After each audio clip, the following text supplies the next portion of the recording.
Since the dawn of time, plants have protected suburbia from the zombies.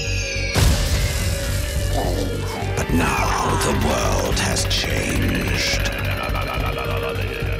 Welcome to Zomburbia.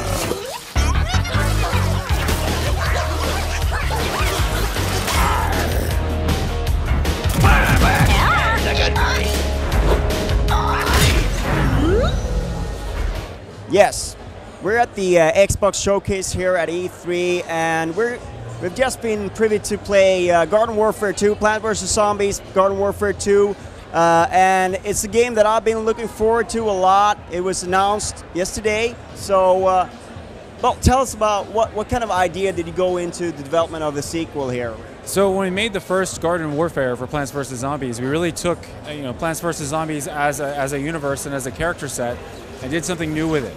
We let the characters run around a more open map. We pitted the two sides against each other in a very new way. It started as a small idea. People reacted very well to the first game. So we kind of built some credibility on that idea to do another one.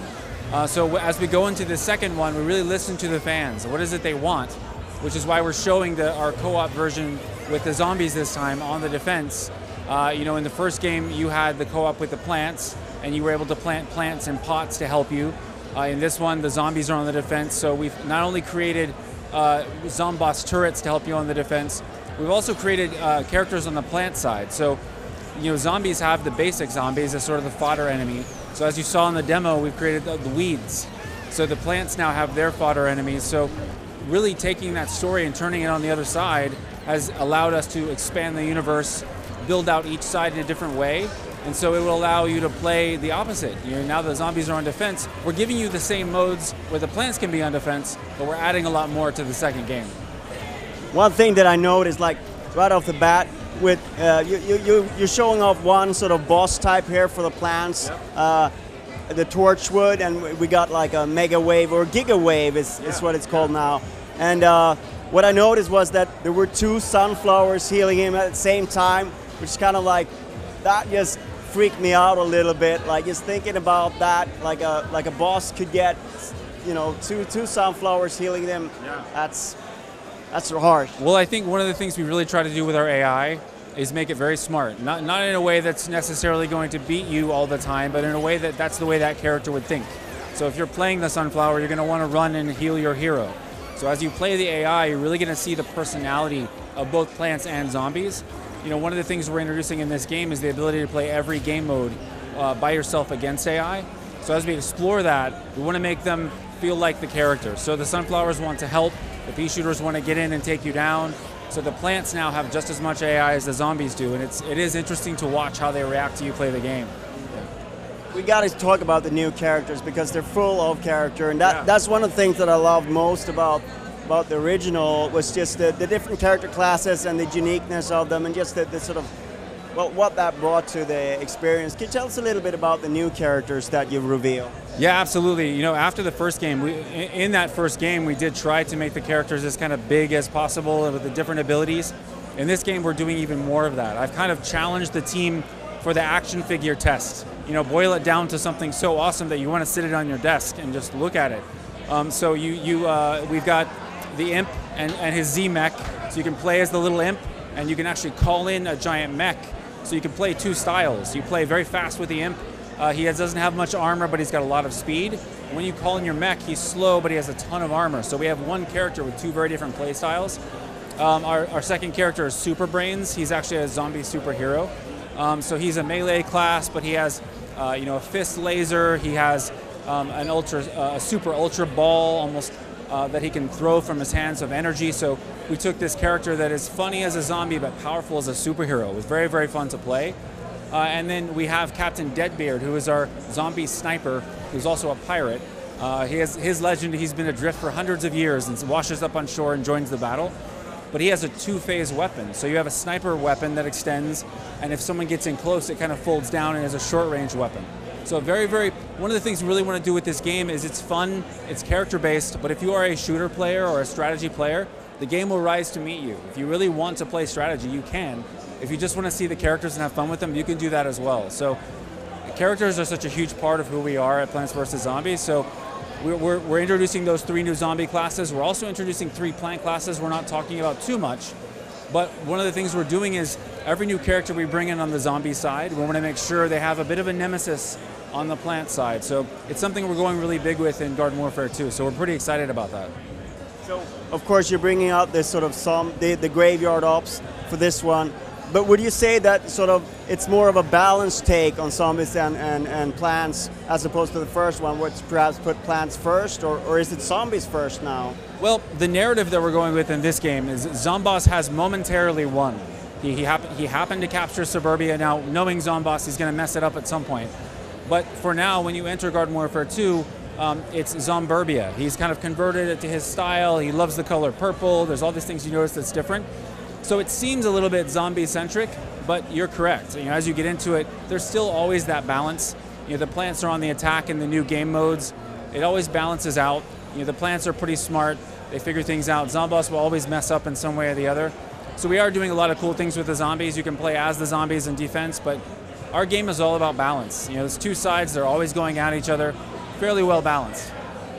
Another thing that I loved about the first game was the progression, the stickers, the sticker album. Is that something you're bringing back, or do you have some great new idea that you want to bring forward? Well, we're bringing it back, but we're making it better. And so while we won't go into details, one of the things, we're taking what we liked about the first one, the sticker packs, that type of progression where, okay, oh my gosh, I can go into the store, I can open the packs, okay, what did I get?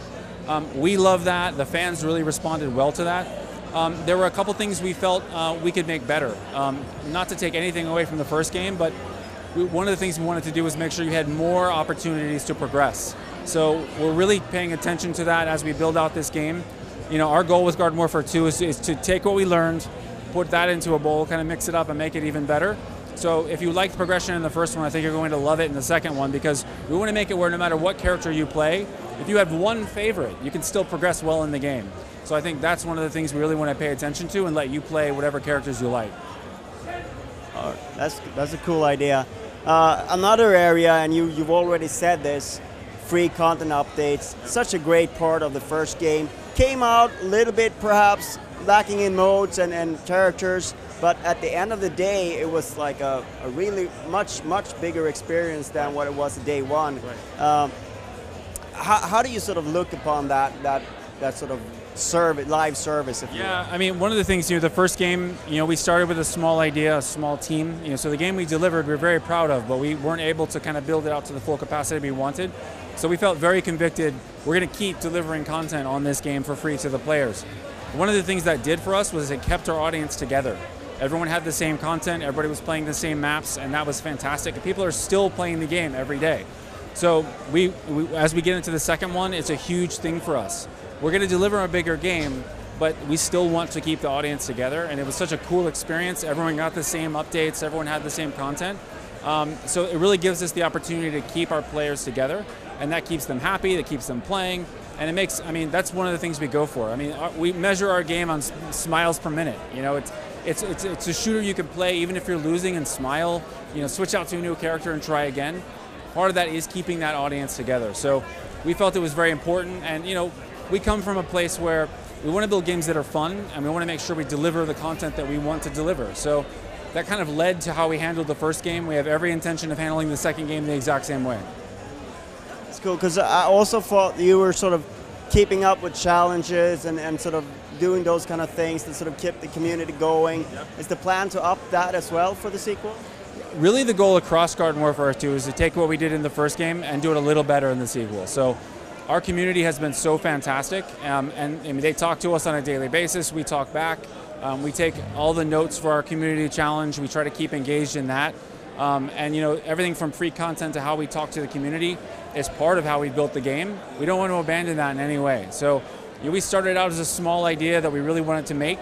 Fans responded well, so we want to reward them with the game that we want to make again. So we've learned a lot from the first game, so we feel like we're going to hit with the second game a more polished, better Plants vs. Zombies experience. We want to do better than we did on the first game. And I gotta say, one of the things about the first game was that you were poking fun at the genre a little bit, while still delivering a serious game. And I see the tradition lives on with the Imp and his C-Tech. It's poking fun at certain games, perhaps, that have been around. Right. Well, I think, our team, we're game fans, right? And so one of the, part of my job is looking at the brand of PvZ. What is Plants vs. Zombies? Whether it's the classic, tower defense experience or garden warfare, my job is to make sure that we don't break anything. No matter what kind of game we make, it still needs to be Plants vs. Zombies. And one of the rules is we laugh with people, not at them, right? So we love games. So we have so many awesome games that we play, and our universe is so funny, that we tend to take these awesome, cool ideas, but make them our own. So we're always winking and nodding at all kinds of things that we love. So, we're never making fun of anyone. We love games, we love playing games, and so you'll see nods to things we like all throughout our game. And then we give it to the player in a funny, smile-inducing way that's a little bit different.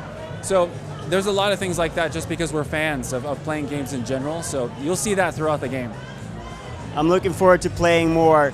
When will I get to play more, and where can I play it? It's spring 2016. We're launching on PS4 and Xbox One and PC. Thank you so much for your time. Oh, thank you.